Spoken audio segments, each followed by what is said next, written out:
Awake, arise and educate. Smash traditions, liberate. The words of this feminist icon will soon be heard on a big screen.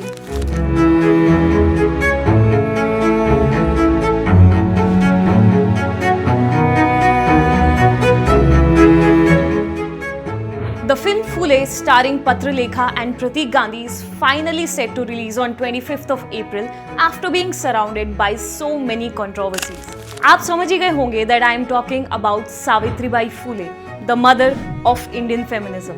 Born in 1831 in a small village called Naigaon in Maharashtra, Savitribai came from the Mali caste, one of the so-called lower caste already battling centuries of exclusion. She was married off at just the age of 9 years old to Jyotirao Phule, who was 13.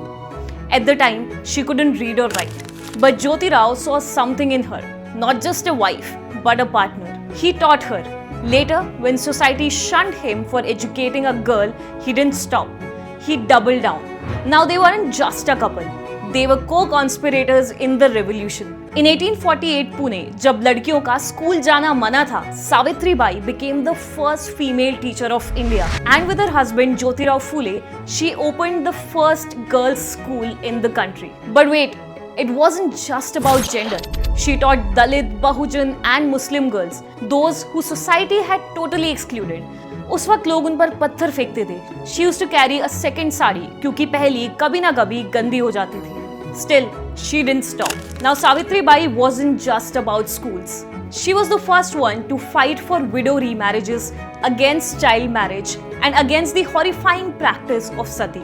She also opened the Bal Hatya Pratibandhak Grih, a home for pregnant widows and rape survivors, something unheard of in the 1800s. और जब पुणे में plagues आए तब doctor भाग रहे थे. But Savitribai and her adopted son opened a clinic to help the sick. She caught the disease and died saving lives. Just like the actual selfless queen energy. She wrote poems, powerful, political. Go, get education was her call to action. She said be self-reliant, fight injustice, break the chains. अब ये feminism का imported concept नहीं है. सावित्रीबाई ने उस वक्त patriarchy, cast और inequality से टक्कर ली जब किसी में बोलने तक की हिम्मत नहीं थी. Now her feminism wasn't just for women. It was intersectional, anti-caste and revolutionary. Savitribai's feminism was rooted in soil, sweat and sacrifice. She didn't just open a school. She opened the path for us all. So ladies, today let's just remember the icon of feminism, Savitribai Phule. और ऐसे ही interesting videos के लिए follow कर लेना She Speaks Right को.